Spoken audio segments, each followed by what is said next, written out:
ഇതെന്റെ ആക്റ്റീവ് ആണെന്ന് പോലും എനിക്ക് വിശ്വസിക്കാൻ പറ്റുന്നില്ല. ഇതിനെ ഒന്ന് റീപെയിന്റ് ചെയ്ത് മോഡിഫൈ ചെയ്ത് എടുത്താലോ എന്ന് വിചാരിച്ചു കേട്ടോ. അങ്ങനെ ഞങ്ങൾക്ക് പരിചയമുള്ള ഒരു വർക്ക്ഷോപ്പിലാണ് ഈ ആക്റ്റീവ ഞങ്ങൾ കൊണ്ടെത്തിച്ചിരിക്കുന്നത്. എല്ലാ പാർട്സുകളും ഇളക്കിയിട്ടിരിക്കുന്നതാണ്. അത് എഞ്ചിൻ ഭാഗമാണ് കണ്ടോ. ഇനി ഈ പാർട്സ് എല്ലാം പെയിന്റ് അടിച്ചെടുക്കും. ബോഡി മാത്രമല്ല, അതിൻ്റെ ഉള്ളിൽ എന്തൊക്കെ പെയിന്റ് ചെയ്തിട്ടുണ്ടോ അതെല്ലാം ഒന്നുകൂടി റീപെയിന്റ് ചെയ്തെടുക്കുകയാണ് ചെയ്യുന്നത്. ഒരു ആക്റ്റീവ കംപ്ലീറ്റ് ആയിട്ട് പൊളിച്ച് കാണുന്നത് ഇപ്പോഴാണ്. സിലിണ്ടർ കിറ്റൊക്കെ ഞങ്ങൾ പുതിയതാണ് മേടിച്ചിട്ടത്. അതുപോലെ തന്നെ ഇവരുടെ പെയിന്റിങ്ങും ഒരു രക്ഷയില്ല കേട്ടോ. ഇതെല്ലാം മെറ്റൽ പീസുകളാണ്.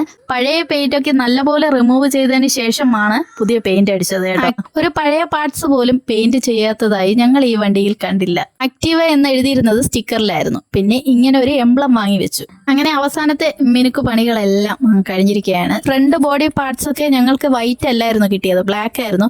ആ ബ്ലാക്കിനെല്ലാം ചുരണ്ടി മാറ്റിയിട്ടാണ് വൈറ്റ് അടിച്ചത്. അത് അറിയാൻ കൂടി സാധിക്കുന്നില്ല. അങ്ങനെ ഞങ്ങൾ നല്ല നീറ്റാക്കി ഷോറൂം കണ്ടീഷനിൽ വണ്ടി ഇറക്കിയിരിക്കുകയാണ്. പുതിയ വണ്ടി എങ്ങനെയാണ് അതേ ഫീൽ തന്നെയായിരുന്നു ഞങ്ങൾക്ക്.